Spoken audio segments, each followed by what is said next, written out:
Mabigat ang patutsada at diretsong akusasyon. Ayon kay Vice President Sara Duterte, mas mabangis daw ang kasalukuyang gobyerno at dapat daw panagutin mismo si PBBM sa banta ng pagkakakulong ng kanyang ama sa ICC.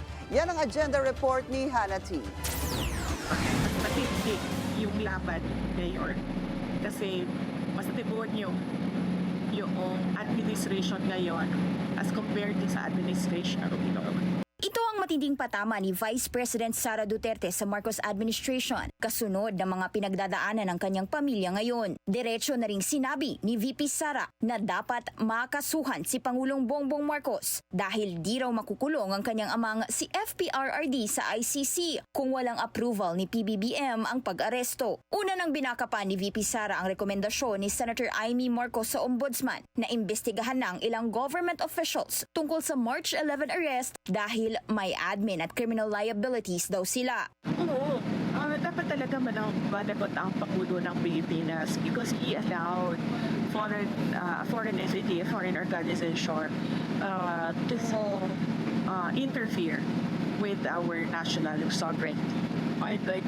So hanggang siya dapat makasuko. Opo, kasi hindi naman mangyayari lahat yun kay walang approval ng Pangulo. Tinawag pa nitong desperado ang administrasyon. Naisip ko yan na hindi talaga titigil hanggang hindi ako makulong or mga side. Yun na lang naman talaga ang dalawang hindi pa din na nagagawa sa kayo. Nahaharap ngayon sa reklamong physical injuries at grave threats ang kapatid niyang si Congressman Paulo Duterte matapos ang isang insidente sa isang bar sa Davao City nitong Pebrero. Viral ngayon ang CCTV footage na ito. Para kay VP Sara, wala naman daw kinalaman ang mga manok ni PBBM sa Davao tungkol sa kaso. Pero naniniwala siyang PNP at CIDG ang may pakana nito. Patuloy lang ang kampanya ng PDP laban senatorial slate at una na ring nagpahiwatig si VP Sara sa ilang public events tungkol sa presidential bid niya sa 2028. Sa end of 2026 daw ang deadline na binigay sa kanya para talagang makapagdesisyon sa pagtakbo. Pero ia-assess pa raw ng kampo nila ang magiging resulta ng midterm elections, lalo na talamak daw ang di umano'y legal na vote buying ngayon na nasa forma ng ayuda gaya ng tupad at AIX. Wala pang reaksyon ng palasyo tungkol dito pero may bagong banat na rin sila sa bise. Makasarili at asal bata daw si VP Sara ayon kay Palace Press Officer Undersecretary Claire Castro, kasunod ng umano'y non-cooperation niya sa administrasyon para mapababa ang presyo ng bigas.